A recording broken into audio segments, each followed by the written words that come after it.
Friedrich నీచే అంటే ఎవరు? ఆయన ఫిలాసఫీ ఏమిటి?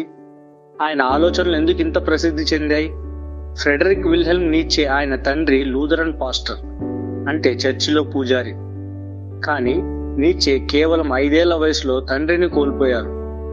తరువాత తమ్ముడు కూడా మరణించాడు. ఈ సంఘటనలు నీచే మనసు మీద గొప్ప ప్రభావం చూపించాయి.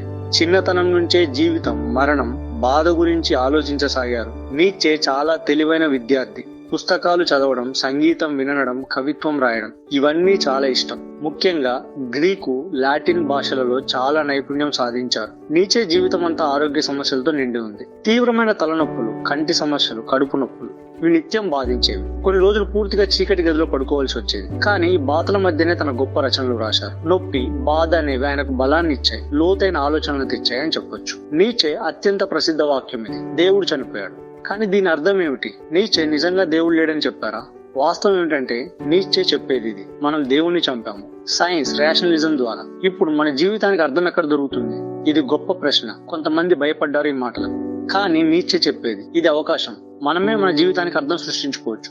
నీచే మరో ప్రసిద్ధ వాక్యం, ఇది ఉబర్మెంష్ అనే భావనను ప్రవేశపెట్టారు. తెలుగులో దీన్ని సూపర్ మ్యాన్ అని అనవచ్చు. కానీ జాగ్రత్త, ఇది సినిమాల్లోని సూపర్ హీరో కాదు. నీచే చెప్పే సూపర్ మ్యాన్ అంటే సాంప్రదాయ నైతికతను ప్రశ్నించే వ్యక్తి, ఇతరులు చెప్పినది గుడ్డిగా అనుసరించని వ్యక్తి, తన స్వంత విలువలను సృష్టించుకునే వ్యక్తి. సూపర్ మ్యాన్ అంటే తన జీవితానికి తానే అర్థం ఇచ్చుకునే వ్యక్తి, బాధలను, కష్టాలను ఎదుర్కొని వాటి నుంచి బలపడే వ్యక్తి. నీచే 2 రకాల నైతికతల గురించి మాట్లాడారు. మొదటిది హేడ్ మొరాలిటీ. ఇది బలహీనుల మొరాలిటీ. ఈ మొరాలిటీ చెప్పేది వినయం మంచిది, గర్వం చెడ్డది. బలహీనత మంచిది, శక్తి చెడ్డది. కష్టపడడం మంచిది, ఆనందించడం చెడ్డది. నీచే అనేది ఈ మొరాలిటీ బలహీనులు బలవంతుల మీద ప్రతీకారం తీర్చుకోవడానికి సృష్టించారు. రెండవది ఎంప్లాయర్ మొరాలిటీ. ఇది బలవంతుల మొరాలిటీ. జీవితాన్ని ఆస్వాదించడం మంచిది, తన శక్తిని, సామర్థ్యాలను వికసించుకోవడం మంచిది. నన్ను చంపనిది నన్ను బలపరుస్తుంది. ఈ వాక్యం చాలా శక్తివంతమైనది. నీచే చెప్పేది బాధలు, కష్టాలు, సవాళ్లు ఇవి మనల్ని బలహీనపరచవు, మనల్ని బలపరుస్తాయి. పరాజయాలను, బాధలను స్వాగతించండి. అవి మిమ్మల్ని మరింత బలంగా, జ్ఞానంగా చేస్తాయి. కానీ ఇది అంటే అనవసరంగా బాధపడండి అని కాదు.